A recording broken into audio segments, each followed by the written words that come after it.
மாணவர்களுக்கு வணக்கம். 10ஆம் வகுப்பின் முதல் பாடம் கூட்டுத்தொடர்களில் தொகைகள் தொடர்கின்றன. இந்த கிளாஸில் பக்க எண் 35 உள்ள இரண்டாவது கேள்வியை பார்ப்போம். 6, 10, 14 என்ற கூட்டுத்தொடரின் முதல் 20 உறுப்புகளின் தொகைக்கும் அடுத்த 20 உறுப்புகளின் தொகைக்கும் இடையுள்ள வித்தியாசம் எவ்வளவு? ஒரு கூட்டுத்தொடர் கொடுக்கப்பட்டுள்ளது. அதில் முதல் 20 உறுப்புகளின் தொகை, அடுத்த 20 உறுப்புகளின் தொகை, இவைகளுக்கு இடையே உள்ள வித்தியாசம் கண்டுபிடிக்க வேண்டும். கூட்டுத்தொடர் பாருங்கள். 6, 10, 14. தொடரின் பொது வித்தியாசம் அது எவ்வளவு? 6, 10, 14. 6 கூட எவ்வளவு கூட்டினால் 10 கிடைக்கும்? 6 கூட 4 கூட்டினால் 10 கிடைக்கும். 10 கூட 4 கூட்டினால் 14 கிடைக்கும். எனவே தொடரின் பொது வித்தியாசம் சமம் 4. இந்த தொடரின் முதல் 20 உறுப்புகளின் தொகை இவ்வாறு எழுதி கொள்ளலாம். x1, x2, x3 இவற்றின் தொகை எக்ஸெட்ரா ப்ளஸ் x20. அடுத்த 20 உறுப்புகளின் தொகையோ x21 அதாவது 21வது உறுப்பிலிருந்து 40வது உறுப்பு வரைக்கும் x21, x22, x23 அப்படி கூட்டி x40 வரைக்கும் உள்ள உறுப்புகள். இந்த ரெண்டு தொகைகளுக்கும் இடையே உள்ள வித்தியாசத்தை கணக்கிட வேண்டும். பாருங்கள், இதில் இந்த ரெண்டு தொகைகளிலும் முதலில் வந்த ரெண்டு எண்கள் என்பது x1 ஆன முதல் உறுப்பும் x21 ஆன 21வது உறுப்பும் ஆகும். இந்த ரெண்டு உறுப்புகளின் இடங்களுக்கிடையே உள்ள வித்தியாசம் எவ்வளவு? முதல் எண் 1வது உறுப்பு, அப்போ 1 இடம். அடுத்தது x21, அது 21வது இடத்துல. அப்போ இடங்களின் வித்தியாசம் என்பது 21 கழித்தல் 1 சமம் 20. எனவே இந்த ரெண்டு உறுப்புகளின்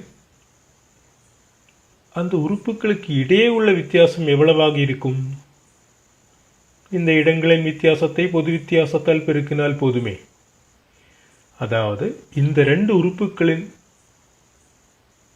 உறுப்புகளுக்கு இடையே உள்ள வித்தியாசம் அது எவ்வளவு?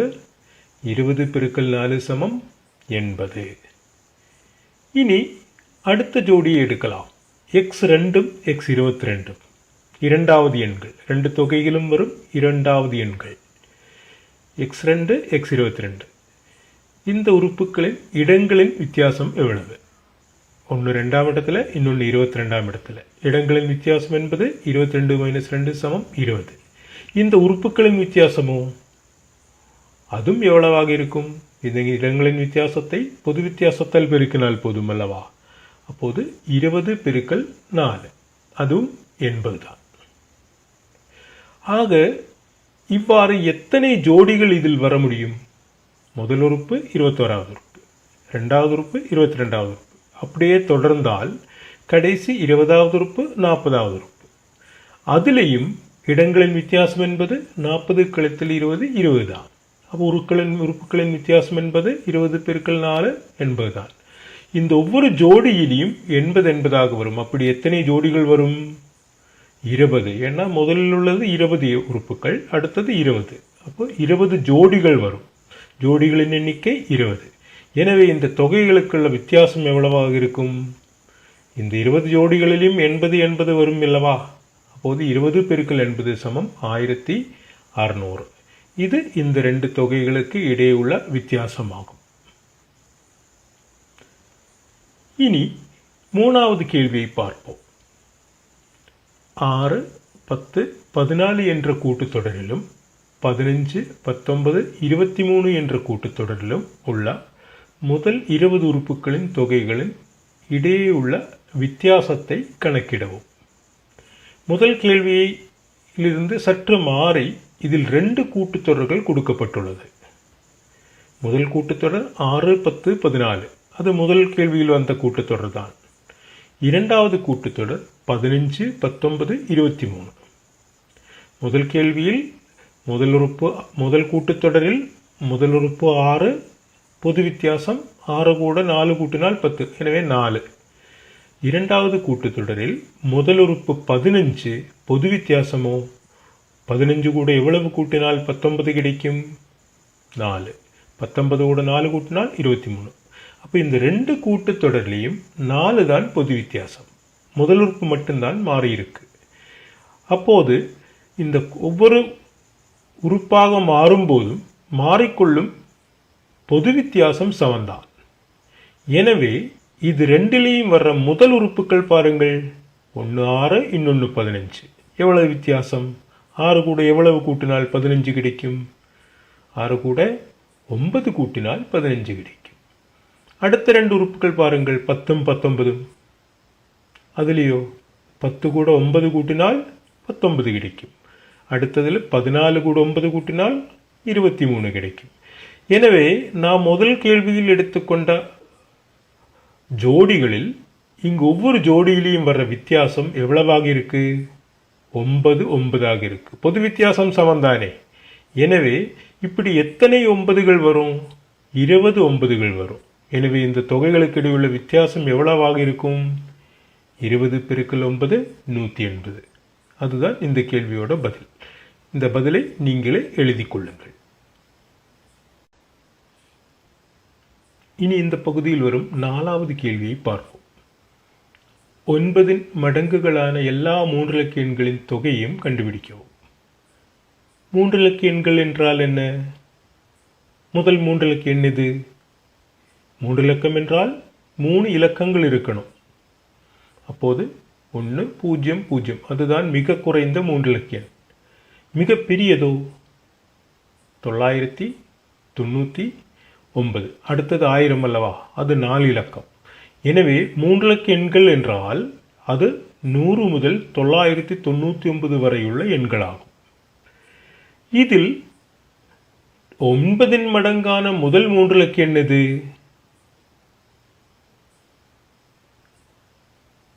100க்கு கீழே என்றால் 99 என சொல்லலாம். அது 2 இலக்கம் தான். அடுத்தது கிடைக்கணும்னா 99 கூட இன்னொரு 9ஐ கூட்ட வேண்டும். 99 9 108. அதுவே முதல் 3 இலக்க எண். மிக பெரிய 3 இலக்க எண்ணோ 9 மடங்கான மிகப்பெரிய 3 இலக்க எண் அது 999 தான் இல்லையா? எனவே இந்த தொடரை எப்படி எழுதி கொள்ளலாம்? 108, அடுத்தது இன்னொரு 9 கூட்டணும் இல்லையா? 108 9 117. அடுத்தது இன்னொரு 9 கூட்டினா 126. அப்படியே தொடர்ந்து 999 வரைக்கும் உள்ள எண்கள் தான் இந்த தொடர்.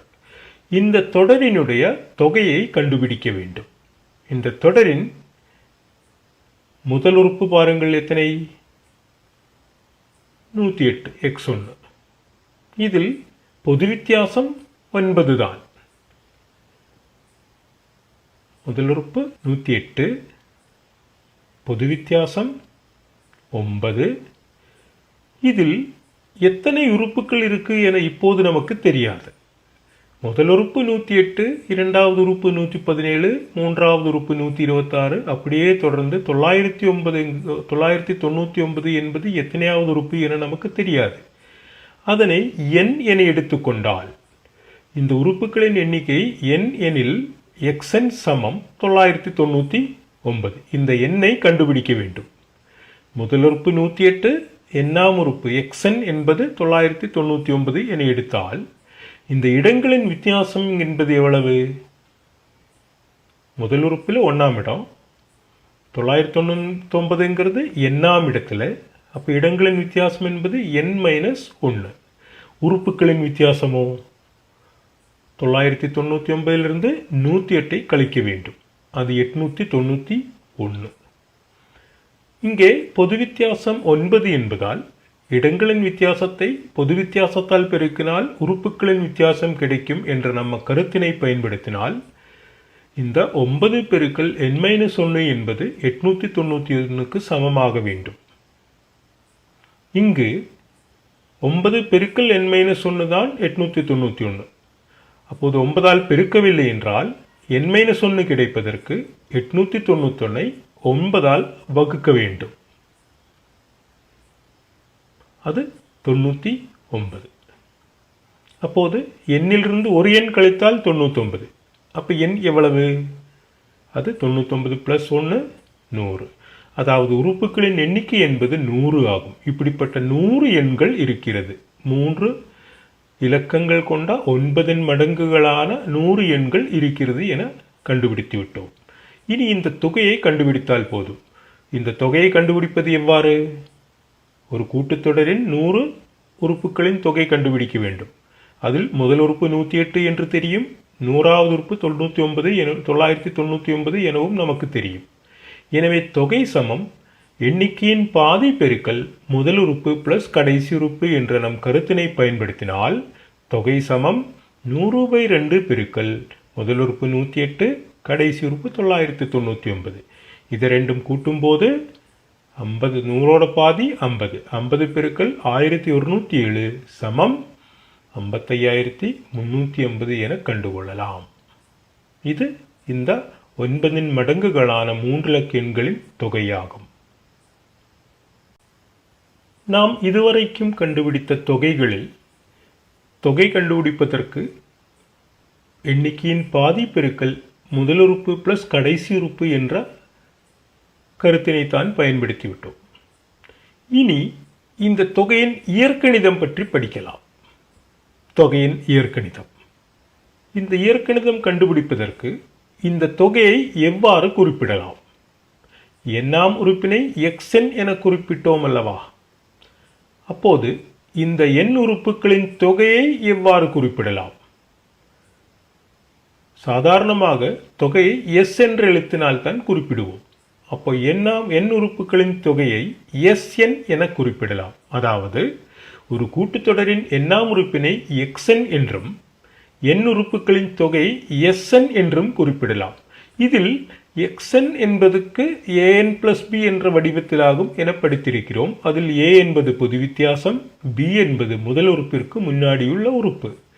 இனி Sn கண்டுபிடிப்பது, அதாவது எண் உறுப்புகளின் தொகை கண்டுபிடிப்பதற்கு இப்போது நாம் பயன்படுத்தக்கூடிய கருத்து எண்ணிக்கையின் பாதி பெருக்கல் முதல் உறுப்பு பிளஸ் கடைசி உறுப்பு. இந்த எண் உறுப்புகளின் தொகை என்று எடுத்ததினால் அதன் எண்ணிக்கையின் பாதி என்பது n/2 ஆகும். முதல் உறுப்பை x1 என குறிப்பிடுவோம், எண்ணாம் உறுப்பினை xn எனவும் குறிப்பிடுவோம். அப்போது Sn சமம் n/2 பெருக்கல் x1 + xn என எழுதிக் கொள்ளலாம். இதில் இந்த முதல் உறுப்பு கண்டுபிடிப்பதற்கு n-இன் இடத்தில் 1 என்று எழுதி கொண்டால் போதும் அல்லவா? xn சமம் an + b என்ற கருத்தில் என்னோட இடத்துல 1 என எழுதணும். அதாவது n/2 பெருக்கல் a பெருக்கல் 1 + b, அதுதான் முதல் உறுப்பு. எண்ணாம் உறுப்பு கிடைக்கணும்னா என்னோட இடத்துல என்னன்னு எடுத்துக்கலாம், an + b எனவும் கூட்டிக் கொள்ளலாம். இதை ரெண்டும் கூட்டி அதை எண்ணிக்கையின் பாதியான n/2ஆல் பெருக்க வேண்டும். அப்படியெனில் இதை சற்று சுருக்கினால் n/2 பெருக்கல் a + an + 2b, அதாவது b ரெண்டு இடத்துல வந்திருக்கு, aயும் anயும், a பெருக்கல் 1 a தான். அடுத்து an சேர்த்து எழுதிவிட்டோம். அந்த bயும் கூட்டி 2b என எழுதி கொண்டோம். இதை சற்று மாற்றி n உள்ள உறுப்புகள் என்பது an தான், மற்றது aயும் 2bயும் n இல்லாத உறுப்புகள். அப்போ n/2 பெருக்கல் an + a + 2b என எழுதி கொள்ளலாம். இதில் n/2 உள்ளே பெருக்கினால் n/2 பெருக்கல் an, என்னும் பெருக்கும்போது n², மற்ற a முன்னாடி எழுதும்போது a/2 பெருக்கல் n² என எழுதலாம். n/2 a + 2b ஆல் பெருக்கினால் b + a/2n என கிடைக்கும்.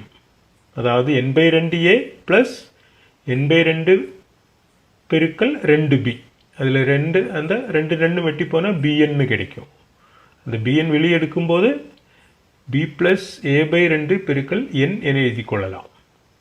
இதில் பாருங்கள், இது ஒரு இருபடி சூத்திரமாகும், இருபடி வாக்கியம், சமாத இயற்கணித வாக்கியமாகும். n² n, முதல்ல n² வந்திருக்கு, இரண்டாவது n என வந்திருக்கு. அப்போ a/2 என்பதில் a என்பது என்ன? பொது வித்தியாசம். அப்போ a/2 என்றால் பொது வித்தியாசத்தின் பாதி. இனி b + a/2 என்றால் என்ன? இதில் b என்பது முதல் உறுப்பிற்கு முன்னாடியுள்ள உறுப்பு, அப்போ முதல் உறுப்பும் இருக்கிறது, முதல் உறுப்புக்கு முன்னால், அதாவது முதல் உறுப்பு எழுதுவதற்கு முன்னால் உள்ள உறுப்பு, அப்போ முதல் உறுப்புக்கு கொஞ்சம் பின்னாடி. அப்போ ஒரு பொது வித்தியாசம் பின்னாடி போகுது, மறுபடி அந்த போன பொது வித்தியாசத்தோட பாதி முன்னாடி வருது. அப்போ இந்த b+a/2 என்பது அந்த முதல் உறுப்பிற்கும் அதுக்கு முன்னால் உள்ள உறுப்பிற்கும் இடையே உள்ள எண்ணாகும் இல்லையா? முதல் உறுப்பிற்கும் பின்னால் உள்ள உறுப்புக்கும் நடுவே உள்ள எண். அதை அந்த முதல் உறுப்பிலிருந்து பின்னாடி ஒரு பொது வித்தியாசம் போய் பாதி பொது வித்தியாசம் முன்னாடி வருவதற்கு அந்த முதல் உறுப்பிலிருந்து பொது வித்தியாசத்தோட பாதியை கழிச்சா இந்த b+a/2 கிடைக்கும் அல்லவா? அப்போது இதை நாம் இவ்வாறு எழுதி கொள்ளலாம். முதல் உறுப்பு கழித்தல் பொது வித்தியாசத்தின் பாதி. இங்கு a/2 என பொது வித்தியாசத்தின் பாதியை p என்ற எழுத்தாளவும், இந்த முதல் உறுப்பு கழித்தல் பொது வித்தியாசத்தின் பாதியை q என்ற எழுத்தாளவும் குறிப்பிட்டால் இந்த எண்ணுறுப்புகளின் தொகையான Sn ஐ pn² qn என குறிப்பிடலாம். இது இந்த தொகையின் இயற்கணித வடிவமாகும். அதாவது ஒரு கூட்டுத்தொடரின் எண்ணுறுப்புகளின் தொகை Sn சமம் pn² qn. இதில் p என்பது பொது வித்தியாசத்தின் பாதி, q என்பதோ முதல் உறுப்பு கழித்தல் பொது வித்தியாசத்தின் பாதி. எண்ணாம் உறுப்பு எழுதுவதற்கு முதல் உறுப்புக்கு முன்னால் உள்ள உறுப்பை கண்டுபிடித்து விட்டோம். இந்த தொகை கண்டுபிடிப்பதற்கு முதல் உறுப்பு கழித்தல் பொது வித்தியாசத்தின் பாதி, அந்த முதல் உறுப்பிற்கும் முன்னால் உள்ள உறுப்புக்கும் இடையே உள்ள எண், நடுவே உள்ள எண். அப்போ பின்னாடி ஒன்று போய் பாதி முன்னாடி வருவதற்கு பின்னாடி அரைவாசி போகிறோம், அவ்வளவுதான். அப்போ முதல் உறுப்பு கழித்தல் பொது வித்தியாசத்தின் பாதி, அதுதான் அந்த Q. இங்கு n என்பது அந்த உறுப்புகள் எண்ணிக்கை. இது தொகையின் இயற்கணிதமாகும். இதை ஒரு எடுத்துக்காட்டில் பயன்படுத்தி பார்ப்போம். 5, 9, 13, 17 என்ற கூட்டுத்தொடரின் முதல் கேள்வி முதல் 20 உறுப்புகளின் தொகை காண்க. அடுத்த கேள்வி முதல் 25 உறுப்புகளின் தொகை காண்க. ஒரு கூட்டுத்தொடர் கொடுக்கப்பட்டிருக்கு, அதில் 20 உறுப்புகளின் தொகையும் கண்டுபிடிக்கணும், 25 உறுப்புகளின் தொகையும் கண்டுபிடிக்கணும். 20 என்பது இரட்டை எண், 25 என்பது ஒற்றை எண். இந்த கேள்வியில் முதல் உறுப்பு எவ்வளவு? அது 5. பொது வித்தியாசமோ 5 கூட எவ்வளவு கூட்டினால் 9 கிடைக்கும். அதாவது 9 கழித்தல் 5 அது 4. இனி இந்த தொகையை கண்டுபிடிப்பதற்கு நாம் இதுவரைக்கும் பயன்படுத்தின 2 கருத்துக்களையுமே பயன்படுத்தி பார்க்கலாம். இதில் Sn சமம் முதலில் கண்டுபிடித்தது n/2 பெருக்கல் x1 + xn என்ற வழிமுறைப்படியும், இப்போது நாம் கண்டுபிடித்த அந்த இயற்கணிதம் என்பது pn² qn என்ற வழிமுறைப்படியும் ஆகும். p என்பது பொது வித்தியாசத்தின் பாதியாகும், q என்பது முதலுறுப்பு கழித்தல் பொது வித்தியாசத்தின் பாதியாகும். இந்த 2 வழிமுறைகளிலேயும் நாம் இந்த பதிலை கண்டுபிடிக்கப் போகிறோம். முதல் வழிமுறைப்படி Sn சமம் n/2 பெருக்கல் x1 + xn. இதில் எண்ணிக்கையின் பாதி பெருக்கல் முதல் உறுப்பு பிளஸ் கடைசி உறுப்பு. இரண்டாவது வழிமுறையிலேயோ Sn சமம் pn² qn. இதில் p என்பது பொது வித்தியாசத்தின் பாதி, q என்பது முதல் உறுப்பு கழித்தல் பொது வித்தியாசத்தின் பாதி. இனி முதல் வழிமுறை பார்க்கலாம். இதில் கேள்வி A, எத்தனை உறுப்புகளின் தொகை? 20 உறுப்புகளின் தொகை. எண்ணிக்கை எவ்வளவு? 20. முதல் உறுப்பு எத்தனை? 5. 20வது உறுப்பும் வேண்டுமல்லவா, கடைசி உறுப்பும் வேண்டுமல்லவா? அப்போது நமக்கு 20வது உறுப்பும் தேவை இந்த வழிமுறையில் கண்டுபிடிப்பதற்கு. அப்போ முதல் உறுப்பு x1 சமம் 5, 20ஆம் உறுப்பு கிடைக்கணும்னா 19 பொது வித்தியாசத்து கூட முதல் உறுப்பை கூட்ட வேண்டும். அப்போது 5 + 19 பெருக்கல் 4, அது 5 + 76 சமம் 81 என கண்டுகொள்ளலாம். இது 20வது உறுப்பு. இனி இந்த 20 உறுப்புகளின் தொகை S20 சமம் எத்தனை? 20ஓட பாதி பெருக்கல் இந்த முதல் உறுப்பு 5, 81, அது ரெண்டையும் கூட்டணும். இப்போ 20/2 பெருக்கல் 5 + 81. 20ஓட பாதி 10, 5 81 86, 10 பெருக்கல் 86 860 என கண்டுகொள்ளலாம். இது முதல் வழிமுறையில் கிடைத்த இந்த 20 உறுப்புகளின் தொகை. இனி நாம் இப்போது கண்டுபிடித்த அந்த இயற்கணித முறையையும் பயன்படுத்தி பார்க்கலாம். அதில் Sn என்பது நாம் கண்டுபிடித்த வழிமுறைப்படி Sn என்பது Pn² + Qn. இதில் P என்பது என்ன? பொது வித்தியாசத்தின் பாதி அல்லவா? இங்கு பொது வித்தியாசம் எவ்வளவு? 4. அப்போ 4ஓட பாதி 2. இனி Q என்பது என்ன? முதல் உறுப்பு கழித்தல் பொது வித்தியாசத்தின் பாதி. முதல் உறுப்பு எத்தனை? 5 அல்லவா? 5லிருந்து பொது வித்தியாசத்தோட பாதி எத்தனை? 2. 5லிருந்து 2ஐ கழிக்க வேண்டும். அது எத்தனை? 3. அப்போ P என்பது 2, Q என்பது 3. அப்படி என்றால் Sn என்பது 2n² + 3n என கண்டுகொள்ளலாம். இந்த சூத்திரம் பயன்படுத்தி எத்தனை உறுப்புகளின் தொகை வேண்டுமானாலும் நாம் கண்டுகொள்ளலாம். இப்போது நாம் முதல் கேள்வியில் கண்டுபிடிக்க வேண்டியது 20 உறுப்புகளின் தொகை. எனவே S20 சமம் அந்த எண்ணோட இடத்துல 20 என்று எழுதி கொள்ள வேண்டும். அப்போ 2 × n² என இருக்கு. என்னோட இடத்துல 20 எழுதும்போது அதை பிராக்கெட்டில் அடைப்புக்குறியில் போட்டுக்கொள்வது நல்லது. அப்போ 2 × 20² + 3n என்பது 3 × 20 என வரும். 20ஓட வர்க்கம் 400. 400ஓட 2 மடங்கு 800. 3 × 20 60. இப்போ 2 × 400 + 60 என்பது 800 + 60 சமம் 860 என கிடைக்கும். இது இரண்டாவது வழிமுறையில் நமக்கு கிடைக்கக்கூடிய 20 உறுப்புகளின் தொகையாகும். இனி அடுத்த கேள்வியை பார்க்கலாம். B என்ற கேள்வி. அதில் எத்தனை உறுப்புகளின் தொகை? 25 உறுப்புகளின் தொகை. இதில் இரண்டாவது கேள்வியில் வரும்போது இந்த 2 வழிமுறையில் முதல் வழிமுறையில் முதல் ஸ்டெப்பிலிருந்து நாம் தொடங்க வேண்டும். ஆனால் இரண்டாவது வழிமுறையில் பாருங்கள், இப்போது நாம் கண்டுபிடித்த அந்த இயற்கணித சூத்திரத்தை இதிலேயும் பயன்படுத்திக் கொள்ளலாமே. Sn சமம் 2n² + 3n என்ற இயற்கணித வாக்கியத்தை நாம் இதிலேயும் பயன்படுத்திக் கொள்ளலாம். எண்ணின் இடத்தில் எவ்வளவு என்று எழுதி கொடுத்தால் போதும்? 25 என எடுத்தால் போதும்.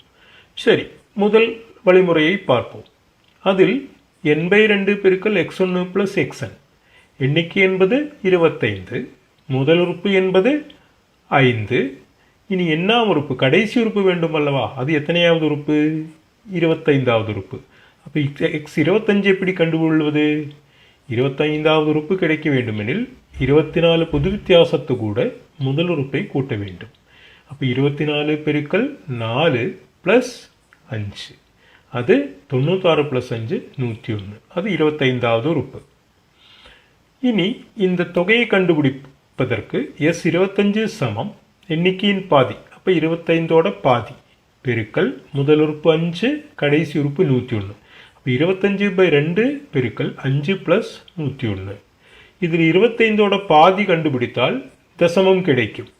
ஆனால் 5 + 101 பாருங்கள், 106 என கிடைக்கும். அது இரட்டை எண் தான். அப்போ அதோட பாதி கண்டுபிடித்தாலும் போதும். 25/2 பெருக்கல் 106. 106ஓட பாதி எத்தனை? 53. 25 × 53 1325. இது இந்த 25 உறுப்புகளின் தொகையாகும். இனி இரண்டாவது வழிமுறையில் பாருங்கள், பாதி நாம் ஏற்கனவே செய்திருக்கிறோம். இந்த எண்ணோட இடத்துல 25 என எழுதி கொண்டால் மட்டும் போதும். S25 சமம் 2 × 25² + 3 × 25. 25² 25ஐ அடைப்புக்குறியில் போடுவது நல்லது. 25ஓட வர்க்கம் என்பது 625. அதை 2ஆல் பெருக்கினால் 2 × 625 + 25 75. அது 1250 + 75 சமம் 1325 என கிடைக்கும். அப்போது இந்த தொகை கண்டுபிடிக்கும் போது இந்த இயற்கணித வாக்கியம் எழுதி கொண்டால் எத்தனை உறுப்புகளின் தொகை வேண்டுமானாலும் கண்டுகொள்ளலாம். அது இந்த வழிமுறையின் ஒரு சிறப்பு ஆகும். இனி இப்பகுதியில் வரும் 5வது கேள்வியை பார்ப்போம். சில கூட்டுத்தொடர்களின் முதல் எண்ணுறுப்புகளின் தொகை கீழே கொடுக்கப்பட்டுள்ளது. ஒவ்வொரு தொடரின் எண்ணாவது உறுப்பை காண்க. முதல் கேள்வி n² + 2n. இரண்டாவது 2n² + n. அப்படி சில இயற்கணித வாக்கியங்கள் கொடுக்கப்பட்டுள்ளது. இது ஒவ்வொன்றும் ஒவ்வொரு கூட்டுத்தொடர்களின் எண்ணுறுப்புகளின் தொகைகளாகும். இந்த இயற்கணித வாக்கியத்தில் நாம் இப்போது படித்த கருத்தின்படி ஒரு கூட்டுத்தொடரின் எண்ணுறுப்புகளின் தொகையை Sn என குறிப்பிடலாம். அது Pn² + Qn என்ற வடிவத்தில் ஆகும். இதில் P என்பது என்ன? அது பொது வித்தியாசத்தின் பாதியாகும். அதாவது அது n² குணகம். அந்த வாக்கியத்தில் n² படி 2 குணகமாகும் P. அந்த P என்பது பொது வித்தியாசத்தோட பாதியாக இருக்கும். அடுத்த உறுப்பு Q, அது என்னோட குணகம். அந்த Q என்பது முதல் உறுப்பு கழித்தல் பொது வித்தியாசத்தின் பாதியாகும். இது நாம் இப்போது படித்திருக்கிறோம். இனி முதல் கேள்வியை பாருங்கள். அதில் Sn சமம் எவ்வளவு என்று கொடுக்கப்பட்டுள்ளது? n² + 2n என கொடுக்கப்பட்டுள்ளது. இதில் n² குணகம் எத்தனை? அங்கு n எதுவும் இல்லை என்றால் அது 1 என எடுத்துக்கொள்ள வேண்டும். அப்போது இந்த நாம் Sn சமம் Pn² + Qn என்பதை Sn சமம் n² + 2n என்பதோடு ஒப்பிட்டு பார்க்கும் பொழுது P இன் இடத்தில் எவ்வளவு என்று வருகிறது? 1 என வருகிறது. இங்கு அந்த பொது வித்தியாசத்தோட பாதி தான் P, அது 1. பாதி 1ன்னா பொது வித்தியாசம் எவ்வளவு? அது அதோட 2 மடங்கா இருக்கும். மேலும் இந்த Q என்ற இடத்தில் 2 என வந்திருக்கு. n குணகம் 2 என வந்திருக்கு. அப்போ முதல் உறுப்பு கழித்தல் பொது வித்தியாசத்தோட பாதி Q எவ்வளவு? அது 2 எனவும் வந்திருக்கு. அப்படி என்றால் இந்த 2 கருத்துக்கள் இருந்து முதல் கருத்து பொது வித்தியாசத்தின் பாதி 1. எனவே பொது வித்தியாசம் என்பது எவ்வளவாக இருக்கும்? அதோட 2 மடங்கு. 2 2ஆக இருக்கும். இனி அந்த முதல் உறுப்பு எவ்வளவாக இருக்கும்? முதல் உறுப்பிலிருந்து பொது வித்தியாசத்தோட பாதியான 1ஐ கழிக்கும் போது நமக்கு 2 என கிடைத்திருக்கு. அப்படி என்றால் முதல் உறுப்பு எவ்வளவு? இந்த 2ஐயும் 1ஐயும் கூட்டினால் போதும். 2 1 3. அப்போ இந்த Pயும் Qவும் கூட்டினால் முதல் உறுப்பு கிடைக்கும். அதுதான் முதல் உறுப்பு. இப்போது நம்மிடம் பொது வித்தியாசமும் இருக்கு, முதல் உறுப்பும் இருக்கு. அப்படி என்றால் இந்த கூட்டுத்தொடரின் எண்ணாம் உறுப்பு எழுதிக் கொள்வது மிக எளிதல்லவா? அப்படி என்றால் இந்த கூட்டுத்தொடரின் எண்ணாம் உறுப்பு என்ன? எண்ணாம் உறுப்பு Xn சமம் பொது வித்தியாசத்தை எண்ணால் பெருக்கி முதல் உறுப்பிற்கு முன்னாடி உள்ள உறுப்பை கண்டுபிடிக்க வேண்டும். அப்போ பொது வித்தியாசம் என்பது 2. 2ஐ எண்ணால் பெருக்கினால் 2n பிளஸ் முதல் உறுப்பிற்கு முன்னாடி உள்ள உறுப்பு. முதல் உறுப்பு 3, பொது வித்தியாசம் 2. இப்போ 3லிருந்து 2ஐ கழிக்க வேண்டும். 3 - 2 1. இப்போ 2n + 1. இது இந்த கூட்டுத்தொடரின் இயற்கணித வடிவமாகும். இனி இந்த இரண்டாவது கேள்வியும் 3வது கேள்வியும் நீங்கள் செய்து பாருங்கள். 4வது கேள்வியை பார்ப்போம். அதில் Sn சமம் 2n² - n என கொடுத்திருக்கு. இங்கு n² குணகம் என்பது 2. அதாவது பொது வித்தியாசத்தின் பாதி P என்பது 2. முதல் உறுப்பு கழித்தல் பொது வித்தியாசத்தின் பாதி Q சமம் எவ்வளவு என்ன வந்திருக்குது? n முன்னாடி மைனஸ் மட்டும்தான் இருக்கு. அப்போ -1 என எடுத்துக்கொள்ள வேண்டும். இங்கு பொது வித்தியாசத்தின் பாதி 2 என்றால் பொது வித்தியாசம் எவ்வளவு? அதோட 2 மடங்கு, அது 4. இனி முதல் உறுப்பு எவ்வளவு? அந்த Pயும் Qயும் கூட்டிக் கொள்ள வேண்டும். அப்போ 2 -1 கூட்டினால் 2 - 1 சமம் அது 1 என கிடைக்கும். எனவே இந்த கூட்டுத்தொடரின் எண்ணாம் உறுப்பு எவ்வளவு? பொது வித்தியாசத்தை எண்ணால் பெருக்க வேண்டும். அது 4n. அது கூட அந்த முதல் உறுப்பிலிருந்து பொது வித்தியாசத்தை கழிக்க வேண்டும். 1 கழித்தல் 4, அது -3. அது 4n - 3. இது இந்த கூட்டுத்தொடரின் எண்ணாம் உறுப்பு ஆகும். இவ்வாறு பிற கேள்விகளையும் நீங்கள் செய்து அதை உங்கள் ஆசிரியர்களுக்கு அனுப்பி கொடுத்து சரிபார்த்து கொள்ளுங்கள். இந்த கேள்வியோடு முதல் பாடம் கூட்டுத்தொடர்கள் முடிவடைகின்றன. அடுத்த கிளாஸில் பட்டங்கள் என்ற பாடம் துவங்கலாம். அடுத்த கிளாஸில் உங்களை சந்திக்கும் வரை நன்றி, வணக்கம்.